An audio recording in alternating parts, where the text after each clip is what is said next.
और मैं आपको फिर से एक बार धन्यवाद कहना चाहता हूँ, क्योंकि मैंने देखा अक्सर कि हर रोज लोगों जो स्पीकर आ रहे हैं उसके बारे में तो मैसेज करते हैं, लेकिन मैं एक कैसा बंदा हूँ, मैं होस्ट के लिए भी मैसेज करता हूँ, क्योंकि ये जो माहौल आप जो बनाते हैं वो कोई स्पीकर नहीं बना सकता। क्योंकि स्पीकर तो हर रोज नए नए आते हैं, लेकिन जो माहौल क्रिएट करते हो, लोगों को जगाते हो, जो लोगों में एक जोश भर देते हो, वो सब काम रहता है होस्ट का। तो मैं इतने महीने से देख रहा हूँ कि यहाँ पे हमारे जो मंच पे जितने भी होस्टिंग कर रहे हैं, सभी होस्ट बहुत बढ़िया होस्टिंग कर रहे हैं। तो मैं दिल से आपका धन्यवाद करता हूँ शशि जी। और सबसे पहले मैं अपने परमपिता परमात्मा का धन्यवाद करूंगा, क्योंकि उसकी वजह से आज मैं इस दुनिया में हूँ। उसके बाद मेरे माता पिता जिसने मुझे पाल पोस के बड़ा किया, और उसके बाद जो मुझे इस बिजनेस में लाए, मेरे स्पॉन्सर जो संजय भाई कथिरिया करके, और मेरी ग्रेट अपलाइन जो अभी थोड़ी देर पहले आपने सुना, जो मैं इसको अपलाइन कम मानता हूँ और अपने दोस्त की तरह उसके साथ रहता हूँ। और दूसरी मेरी ग्रेट अपलाइन जो गुजरात की फर्स्ट आईडी है, जो लक्ष्मण भाई, तो उसका भी मैं बहुत बहुत धन्यवाद करता हूँ। और हमारे एक गुरु जी, जो जिसको मैं गुरु ही बोलता हूँ, और वो मुझे टर्मिनेटर बोलते हैं, और जो अभी विजय भाई गए उसको टर्मिनेटर 1 और मेरे को 2 बोलते हैं, हमारे प्यारे गुरमीत सर जी। और उसके बाद हमारे सभी अचीवर टीम के मेंटर जो है राजवीर शेखर सर और अपने राजवीर वीरबन सर, और सब ये सभी का मैं दिल से धन्यवाद करता हूँ। क्योंकि सर मैं जब ये बिजनेस में आया तब मैंने आपके बारे में सुना बहुत था, राजवीर सर के बारे में, वीरबान सर के बारे में, लेकिन कभी मैंने उसको देखा नहीं कि भाई ये लोग के बारे में मैं सुन रहा था कि भाई ये लोग इतना पैसा बना रहे हैं, इतना कमा रहे हैं, ये है वो है। तो इसमें मेरे लिए कोई नई बात नहीं थी, क्योंकि मैं 22 साल से इस इंडस्ट्री में हूँ। मैंने पहली बार इस इंडस्ट्री के अंदर काम चालू किया था 2000 की साल में। तो वो भी काफी बहुत बड़ी कंपनी थी और काफी इसका सिस्टम भी बहुत बड़ा था। लेकिन अभी विजय भाई ने जो बताया, ऐसा ही कुछ मेरे साथ भी हुआ था। उसमें मैंने ऐसा नहीं कि पैसे नहीं कमाए, पैसे मैंने जम के कमाए, लेकिन जो हमारी टीम के लोगों को, नीचे के लोगों को जो मिलना चाहिए वो नहीं मिला। और दूसरी बात, वो कंपनी ने लगातार कई बार 43 साल निकाल दिए, फिर भी उसके प्लान में कोई चेंजिंग नहीं था, और जो पे आउट निकलते थे उसमें भी कोई चेंजिंग नहीं था। तो इसकी वजह से मैंने उस बिजनेस को छोड़ दिया। लेकिन आज भी मैं उस कंपनी को सैल्यूट करता हूँ, क्योंकि उस कंपनी की सिस्टम बहुत बड़ी है। आज जो मैं कुछ हूँ और आज मेरे पास जो भी कुछ नॉलेज है, वो सब उसकी बदौलत से है। तो दोस्तों, उसके बाद कई लोग मेरे पास आए, नए नए प्लान लेकर आए, ये है प्रोडक्ट है वो है, लेकिन वो मुझे इम्प्रेस नहीं कर पाए, क्योंकि मुझे मालूम था, क्योंकि मैं ऐसी पाठशाला में पढ़ के बाहर आया था कि जिसका कोई तोड़ ही नहीं था। तो हर बार मुझे एक ऐसा फील हो रहा था कि ऐसा तो कोई आएगा जिसकी मुझे चाहत है। तो मुझे मालूम भी नहीं था कि इतना अचानक से आएगा और इस तरह से आएगा। तो दोस्तों, मैं बात करूंगा, जब पहली बार मुझे मेरे एक दोस्त लेके गया था अहमदाबाद, और वहां पे मुझे एक बंदा मिला था संजय भाई करके, जो मेरे स्पॉन्सर है। तो उसने मुझे बताया कि भाई ऐसा ऐसा कंपनी के बारे में है। तो उसको भी ज्यादा नॉलेज नहीं था, क्योंकि उसने भी ज्वाइनिंग किए थे, कुछ दिन हुए थे। तो उसने मुझे विजय भाई से बात करवाई, जो अभी थोड़ी देर पहले यहाँ पे थे, आप लोगों ने सुना। तो उससे बात कराई, तो विजय भाई भी नए नए थे, उसको भी पूरा डिटेल में मालूम नहीं था। तो मैंने उसके साथ थोड़ी बहुत बात कर दी और फिर मैं सूरत आ गया। तो होता क्या है दोस्त, एक हफ्ते के बाद विजय भाई और लक्ष्मण भाई और संजय भाई तीनों लोग आते हैं मुझे मिलने के लिए। तो मुझे कंपनी के प्लान के बारे में बताते हैं और वो सब मुझे दिखाते हैं। तो मेरे दिमाग में तुरंत बैठ गया था, लेकिन जो मेरे दिमाग में जो यकीन आना चाहिए वो नहीं पूरा आया। तो मैं देख रहा था कि लक्ष्मण भाई इतनी उम्र में भी इतना अच्छा काम कर रहे हैं, और उस टाइम उसने बताया था कि मेरे 13 महीने का इतना पे आउट आ रहा है। तो मैंने सोचा ये तो बहुत बढ़िया है, उसको देखना पड़ेगा। और ये जो बता रहे प्रोडक्ट के बारे में, तो प्रोडक्ट भी कुछ दम वाली है, तभी जाके इतना बड़ा पे आउट निकलेगा। वरना ये जो लक्ष्मण भाई की जो एक्साइटमेंट मैंने देखा था उसके चेहरे पे, वो देख के मुझे थोड़ा बहुत तो यकीन हो गया था कि वाकई में ये बिजनेस में कुछ दम होगा, तभी तो इतना बड़ा पे आउट निकल रहा है, और प्रोडक्ट में भी दम होगा। लेकिन दोस्त, अभी वो पूरा क्लियर नहीं हुआ कि क्या करे, कैसे करे, क्योंकि मेरे दिमाग में कुछ और चल रहा था। तो हुआ ये कि 10 दिन के बाद मेरे प्रिय दोस्त और मेरे गुरु गुरमीत सर जी आए सूरत में, और उससे मेरी मुलाकात हुई। तो गुरमीत सर ने मुझे बताया कि विपुल तुझे ये करना है। तो मुझे नहीं मालूम था। उसने बोला 125 सीसी 25 बोतल यहाँ पे और 125 बोतल यहाँ पे, नहीं 125 नहीं 128 बोतल। हाँ, तो उसने 188 बोतल बोला था और मैं 128 समझा। तो मुझे लगा कि चलो कुछ होगा, अगर सर ने बताया तो इस लेवल पे जाने से कुछ फायदा होगा। तो दोस्त मैंने पहले वीक में मैंने 500 सीसी का लेवल अचीव किया, और उस टाइम मैं बहुत लकी हूँ कि मेरे अभी ज्वाइनिंग हुआ था नया नया, और एक हफ्ता ही हुआ था, और शायद मेरा 3-4 दिन में 500 सीसी का लेवल भी अचीव कर लिया था। उस टाइम राजवीर सर आ रहे थे अहमदाबाद, तो मैंने उसके बारे में सुना भी बहुत था। तो मैं अपने आप को बहुत लकी मानता हूँ कि उसको देखने का भी मौका मिल गया। तो मैंने देखा कि भाई बंदे में दम है। उस टाइम ऐसा लगा कि ये जो राजवीर सर और वीरभान सर है, वीरभान सर को तो हम मिला नहीं था, लेकिन राजवीर सर को देखा तो मुझे ऐसा लगा कि भगवान इस दुनिया में किसी ने नहीं देखे, लेकिन भगवान आते भी नहीं है, लेकिन राजवीर सर और वीरभान सर जैसे लोगों को भेज देते हैं, जिसको हम गुजराती लोग उसको देवदूत बोलते हैं, जो देव लोगों ने भेजा होता है। तो हमारे लिए वो देवदूत समान है, जिसने आज मैंने देखा कि लाखों लोगों को वो जीवन बदलने की ठान रखी है, और कई लोगों का तो उसने लाइफ चेंज भी कर दिया। और अभी भी कल वीरभान सर भी बता रहे थे कि हम लगातार लोगों को सक्सेस बनाने में जुड़े और बनाते रहेंगे। तो दोस्तों ये सबसे बड़ी बात है, लोग सक्सेस तो हो जाते हैं लेकिन कभी दूसरे के बारे में नहीं सोचते, इनमें एक घमंड आ जाता है। लेकिन ये दोनों सक्सेस ऐसी है कि हर बार कुछ अच्छा देने की कोशिश करते हैं कि भाई जिस लोगों ने मेरी वजह से यहाँ पे बिजनेस में आया है तो उसको उसके सपने पूरे होने चाहिए, उसकी जिम्मेदारी ये लोग उठाते हैं, और जो ज्यादा जिम्मेदारी उठाता है वही बंदा लाइफ में सक्सेस होता है, जो जिम्मेदारी से भागता है वो सक्सेस नहीं होता। तो उस टाइम मैंने सर को सुना और मुझे यकीन हुआ कि नहीं वाकई में ये बिजनेस तो बढ़िया है। तो उस टाइम शायद ये जो कंपनी का मेरा पहला रिट्रीट था और एक हफ्ता ही बाकी था। वहां से मैं जब अहमदाबाद से सेमिनार करके आया था, एक हफ्ता ही बाकी था, तो गुरमीत सर का फोन आया तो विपुल क्या कर रहा है? तो मैंने बोला सर मैं काम कर रहा हूँ। तो बोल रहा तुझे 188 बोतल ये साइड और 188 बोतल ये साइड करना है। तो मैंने बोला हो जाएगा सर जी, कोई बात नहीं, उसमें कौन सी बड़ी बात। तो दूसरे हफ्ते में मैंने 188 बोतल दोनों 28 बोतल दोनों साइड कर दिया, लेकिन मुझे नहीं मालूम था 188 बोतल करनी है और किस वजह से करनी है। बाद में जब मैंने विजय भाई से बात की, गुरमीत सर हर बार फोन करते हो बोलते इतना करो, तो इसका कारण क्या है? मैंने जो लेवल करना है 128 बोतल वाला वो तो एग्जीक्यूटिव लेवल है, वो तो मैंने कर दिया। तो विजय भाई ने बताया कि अपना रिट्रीट होने वाला और रिट्रीट के लिए 3 दिन ही बाकी है और 3 दिन में तुम्हें ये करना है, तो आप रिट्रीट कर सकते हो। तो मैं सोचा यार 128 बोतल दोनों साइड पर डाल दिए है, तो 188 डालनी है, तो और 50-60 बोतल डालना है, दोनों साइड 60-60 बोतल डालना है। तो सोचा ठीक है हो जाएगा, कर देंगे, उसमें कौन सी बड़ी बात।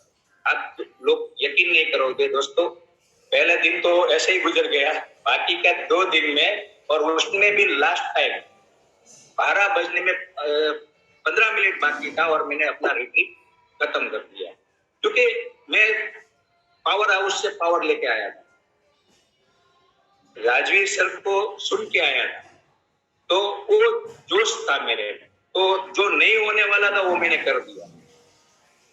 तो इसके बाद क्या होता है कि वो कहते हैं ना कि जब कोई दोस्त फेल हो जाए तो बहुत दुख होता है, और उससे भी ज्यादा दुख होता है जब वो पहले नंबर पे आए। तो मेरे साथ भी कुछ ऐसा हो, उसके बारे में मैं वो नेगेटिव बात करना नहीं चाहता, लेकिन मेरी टांग खींचने की कोशिश बहुत, गिराने की भी बहुत कोशिश की मेरे ग्रुप वालों ने, लेकिन फिर भी मैं गिराने और अपना काम चालू ही रखा, और हमें सपोर्ट भी अच्छा मिलता रहा हमने अपलाइन से, तो मैंने अपना काम चालू रखा।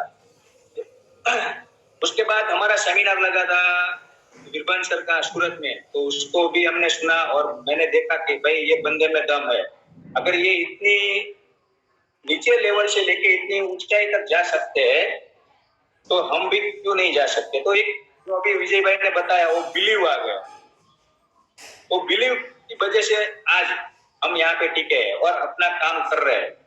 तो दोस्त मैं ये बिजनेस में के बारे में क्योंकि मैंने पहले ही बताया कि मेरा 22 साल का एक्सपीरियंस है इसमें, तो मैं 4 चीज को पहले मानता हूँ कि कोई भी कंपनी हो उसके 4 जो पिलर होते हैं, मजबूत स्तंभ जिसके ऊपर वो इमारत खड़ी है, वो 4 पिलर क्या होना चाहिए। तो पहला उसका प्लान।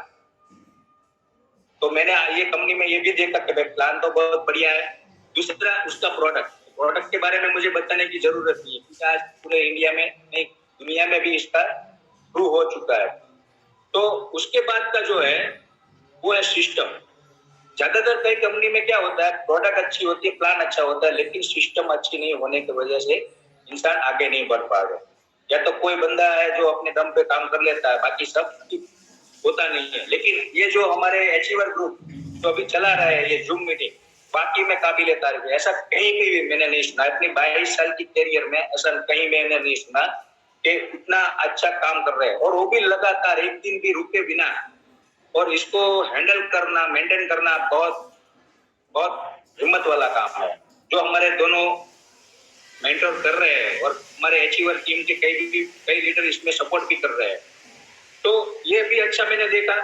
और चौथी जो चीज है वो होता है LOS, लाइन ऑफ सक्सेस, जो आपके ऊपर के जितने सक्सेस लीडर है उसका सपोर्ट, ये बहुत मायने रखता है।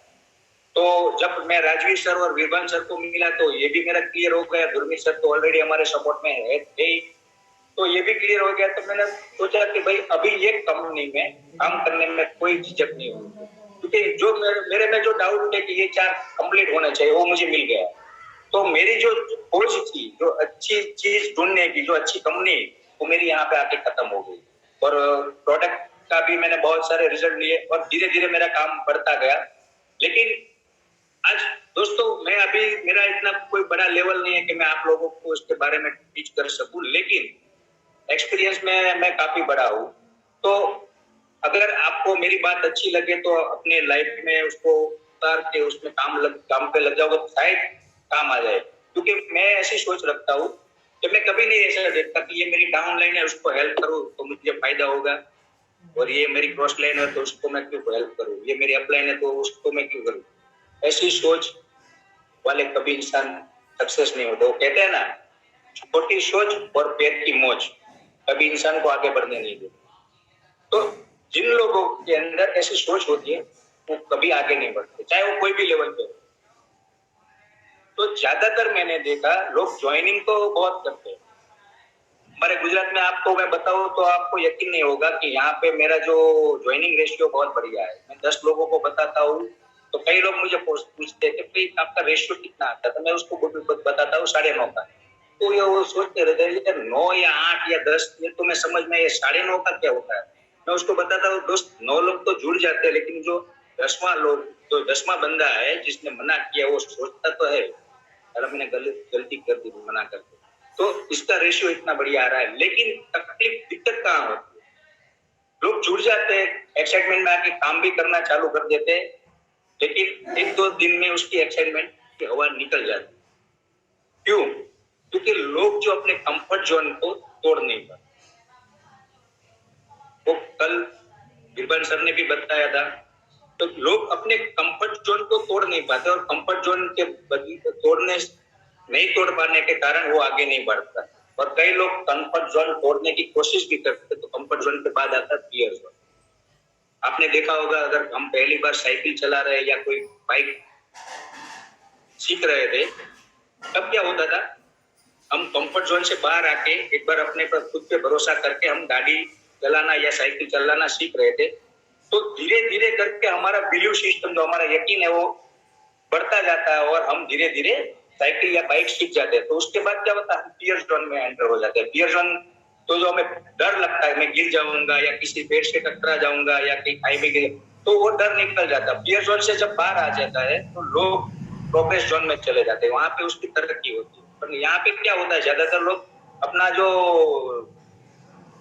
कंफर्ट जोन है वही नहीं तोड़ पाते, और कंफर्ट जोन तोड़ के भी बाहर जाते हैं तो कोई बंदा उसको मना कर देता है या कुछ उस कंपनी के बारे में ऐसा वैसा बोल देता है, तो वो फियर जोन में जाके वापस आए फिर कंफर्ट जोन में लगता है, जिसकी वजह से वो बंदा काम नहीं कर पाता। और दूसरी बात, अभी विजय सर ने बताया कि बिलीव, तो बिलीव के बारे में मैं दोस्त आप लोगों को एक स्टोरी बताऊंगा, तो उस स्टोरी के माध्यम से आपको पता चल जाएगा बिलीव कैसा होना चाहिए। ज्यादातर लोग क्या करते हैं कि उसको पूरा भरोसा नहीं होता खुद को, तो मैं क्या कर रहा हूँ, ये सक्सेस होगा या नहीं होगा, और सामने वाले को बिलीव दिलाने की कोशिश करता है।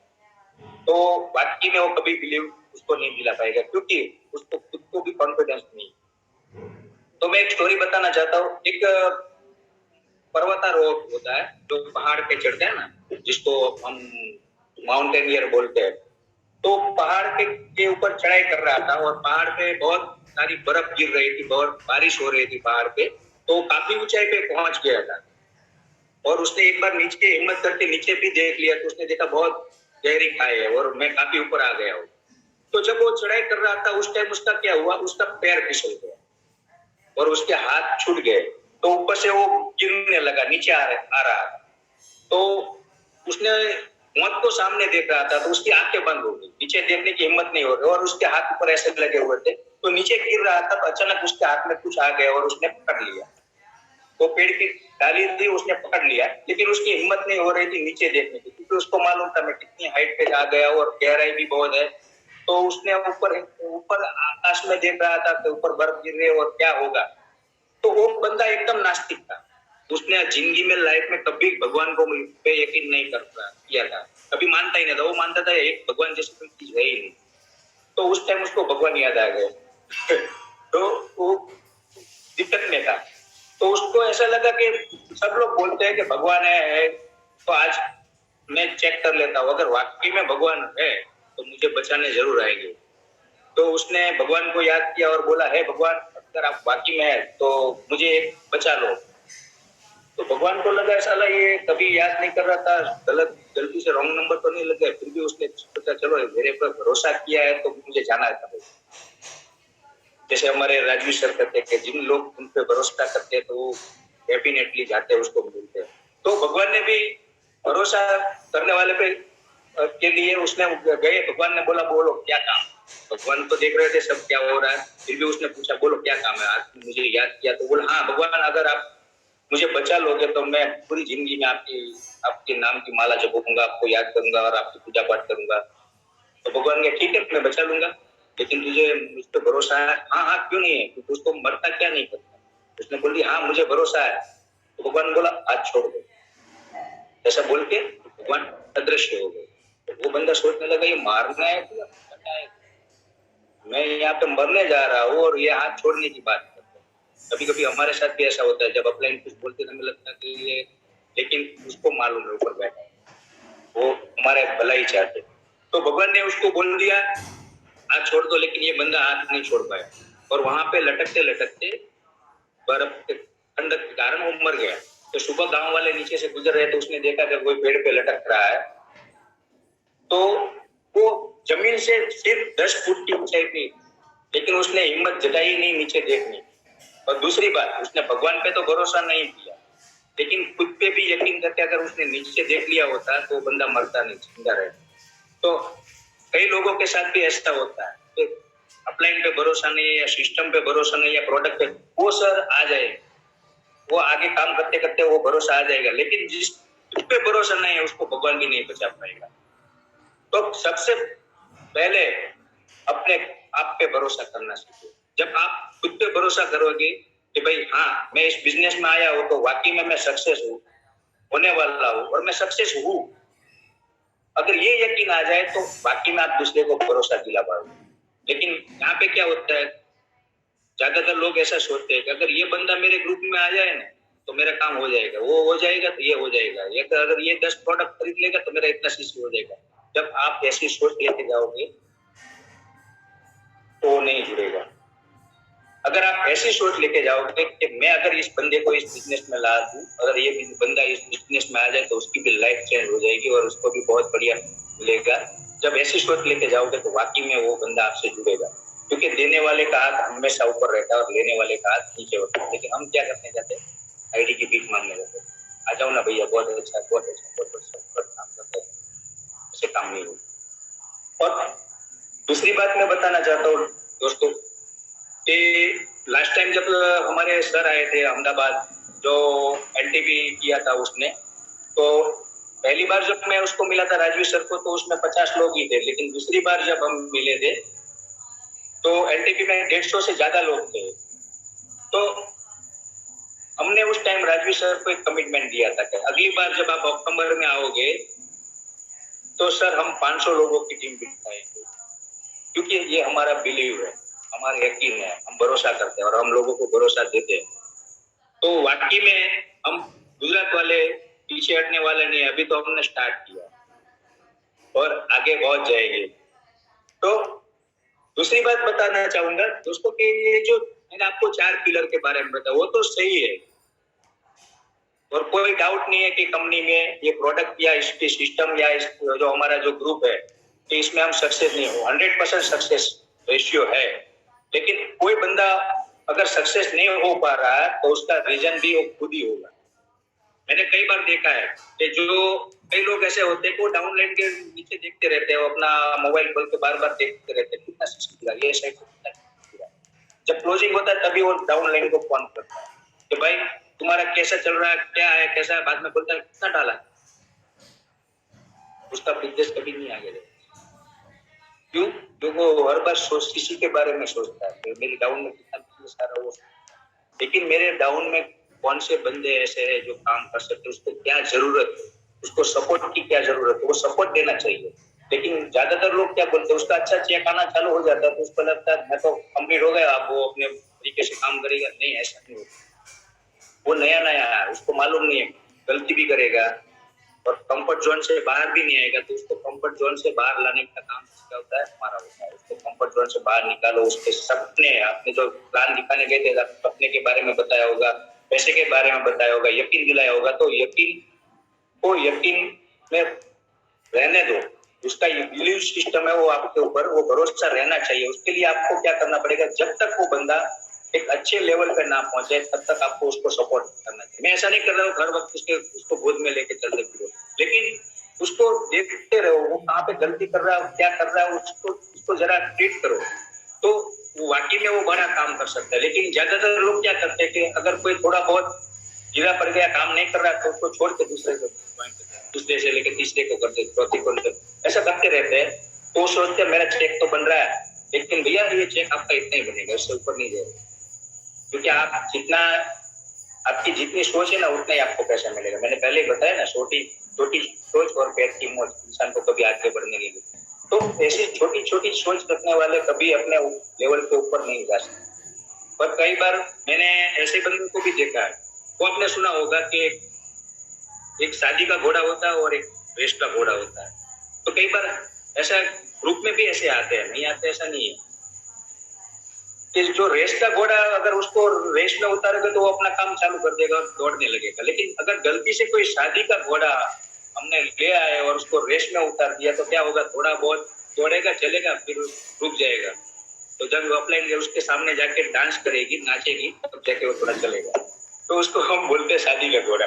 तो शादी में उसको आदत पड़ गई होती है, थोड़ा बहुत चलता है, बाराती लोग आगे डांस करते हैं तो वो रुक जाता है, फिर डांस खत्म होते हैं, बाराती जब जैसे चलने लगते तो ये भी चलने लगता है। तो ऐसे लोगों के पीछे टाइम वेस्ट नहीं करना चाहिए, क्योंकि वो समझता है कि ये मेरा बिजनेस नहीं है, मेरी अपलाइन का ऑफलाइन मुझे ये नहीं कर रहे, वो नहीं कर रही, इसलिए मेरा ये नहीं हो रहा है। जब आप यकीन करोगे ये मेरा खुद का बिजनेस है और जब आप जिम्मेदारी लोगे कि ये मुझे करना है और मुझे आगे बढ़ना है और कैसे भी करके मैं कुछ बड़ा करने वाला हूँ, तब जाके आपका बिजनेस बड़ा होगा। तो दोस्तों ज्यादा टाइम अब मेरे पास नहीं है, क्योंकि अभी 7:30 हो चुके हैं, तो बताने के लिए तो मेरे पास बहुत है, लेकिन अगर वक्त अच्छा रहा और मौका मिलेगा तो अगली बार हम पूरे स्टेशन के बारे में बात करेंगे और बहुत नॉलेज के बारे में बात करेंगे। तो सत्य दिल से मैं सभी लोगों का शुक्रिया अदा करता हूँ कि आज मुझे इतने बड़े मंच पे मौका दिया, और हमारे अचीवर क्लब का भी मैं शुक्रिया अदा करता हूँ और सभी दोस्तों का शुक्रिया अदा करता हूँ जो आप मुझे सुन रहे थे। और दोस्तों हमारा सेशन कैसा रहा मेरा और विजय भाई का, उसके बारे में जरूर आप मैसेज कीजिए। तो back to my host Shashi Shukla ji, धन्यवाद। क्या बात है सर, थैंक यू सो